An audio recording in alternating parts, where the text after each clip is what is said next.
Hello again, everyone. Let's start off with the satellite imagery for today, and from this we can see that there were multiple layers of cloud passing over the Western Cape today, the first of which was low cloud pushing in from the south, and at the same time some high-level cloud was moving in from the Atlantic Ocean, and because there were multiple layers of cloud cover in the area, it really thinned out the sun's rays, and that kept things quite cool over the region. Along the east coast, cloud cover was thickening in the afternoon, and there is still a possibility for light rain out of that overnight. Taking a look at Monday's weather, and it's going to be quite cloudy in the far eastern parts at first, along with a bit of light rain in places.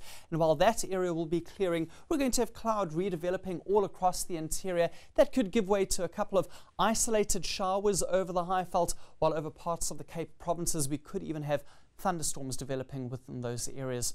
Here's your detailed forecast for Monday, and in KwaZulu-Natal it will be a partly cloudy afternoon along with a couple of showers for some areas. Temperatures remaining relatively unchanged, still getting into the mid-20s. Warmer on the other hand for the Eastern Cape, where there is that chance for a few thunderstorms, most places also getting into the mid-20s for the afternoon. And as we head further westwards, we see a couple of thunderstorms just crossing the border towards the Western Cape, but the Little Karoo as well as the south coast expected to be dry and very pleasant. Further westwards, it's going to be a mild day once again along the coastline, Langebaan and Cape Town reaching a high of 20 degrees, while in the Northern Cape we see some hot weather, especially for Uppington, climbing to 30 degrees Celsius, and we could even have a few isolated showers and storms for some areas.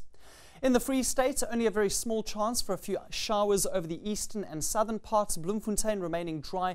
It'll be a cool morning starting off at 8 degrees. And there's almost no change for the northwest. It's going to be another warm and dry day with partly cloudy weather developing. Cooler on the other hand for Limpopo. Polokwane only gets to 22. Along with that, there could be a few patchy showers developing, in particular for the afternoon hours. And we see similar conditions for Mpumalanga. It's going to be mostly cloudy for some places, keeping Ermelo and eMakaseni below the 20-degree mark. And finally into Gauteng, it will be another partly cloudy day over the province. The only difference this time is that it's going to be quite a bit cooler, and along with that there is a small chance for a few showers over the northern and central parts of the province. Winds are going to become fresh on Monday afternoon for East London as well as Sutherland, getting up to 35 kilometers per hour, while lighter winds persist in the northern parts. Let's look ahead to Tuesday, when a band of thunder showers remains in place from Uppington through to the Eastern Cape. Temperatures are starting to rise over both Pretoria and Johannesburg, and that recovery continues into Wednesday, when there will still be a couple of thunderstorms lingering for Graaff-Reinet, perhaps even East London.